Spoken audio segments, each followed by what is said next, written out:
I found a cool rock, gonna name him Greg.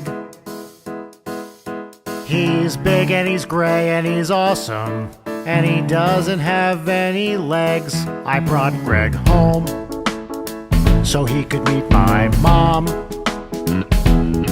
But just like always happens, Mom and Greg really got along. Hey Mom, give my best friend back to me. I miss hanging out with Greg. I wanna watch TV with my best rock friend, 'cause there's a documentary on about rocks, and we really both like it, and he might see someone he knows